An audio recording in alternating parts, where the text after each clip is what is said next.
ಒಂದೊಂದು ಸಿಂಗಲ್ ರೆಡ್ಡಿ ಒಂದು power house ಅಂತ ನನ್ನ ಭಾವನೆ. ಅದರಲ್ಲಿ ಎಲ್ಲ ನಾವು ರೆಡ್ಡಿಗಳು ಒಂದಾದರೆ ಸಮಾಜಕ್ಕೆ ಆಗುವಂಥ ಒಂದು ಏನಂತೀರ ಆ ಭಾಗ್ಯ ಅದಕ್ಕೆ ಇತಿಮಿತಿ ಇಲ್ಲ ಅಂತ ಅನಿಸುತ್ತೆ ನನಗೆ. ನಾವು ಸಮಾಜಕ್ಕೆ ಸುಮಾರು ಒಳ್ಳೆ ಕೆಲಸಗಳನ್ನ ಮಾಡಬಹುದು ಅಂತ ನನ್ನ ಒಂದು ದೃಢವಾದ ಅಭಿಪ್ರಾಯ.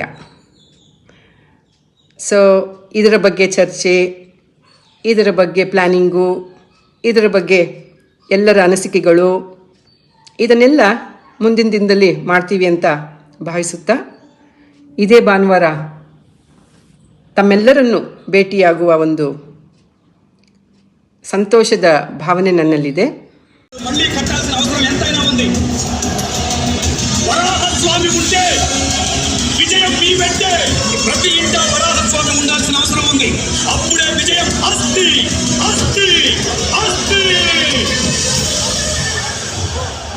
మన రెడ్డి చరిత్ర సత్యయుగం నుండి మొదలైంది.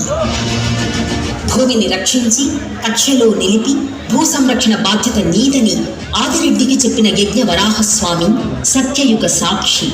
భూమిని దున్నుతున్న రెడ్లు, అందు ఉద్భవించిన సీతాదేవిని అప్పున చేర్చుకున్న జనకులు త్రేతాయుగ సాక్షులు. ఏకత్వం లేని కారణంగా గత 75 ఏళ్లుగా రెడ్ల జాతి మీద అనేక రకాల దాడులు జరుగుతూనే ఉన్నాయి. 10 కోట్ల మంది హిందువుల్సిన అవసరం ఎంతైనా ఉంది. 13వ శతాబ్దంలోనే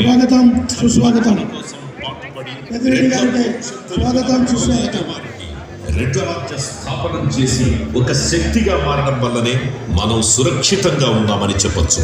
అది మన ప్రళయ వేమారెడ్డి అంటే. 16వ శతాబ్దంలో ఛత్రపతి శివాజీకి ఆదర్శంగా నిలిచాడు మన ప్రళయ వేమారెడ్డి. అందుకే ప్రపంచవ్యాప్తంగా ఉన్న రెడ్లందరూ ఐక్యంగా ఉంటే విత్తే విత్తనం నుండి పెరిగే మొక్క వరకు పండే పంటను మానవాళికి అందించిన రెడ్లే. వ్యవసాయ క్షేత్రంలోనూ తానేంటో నిరూపించిన రెడ్లే.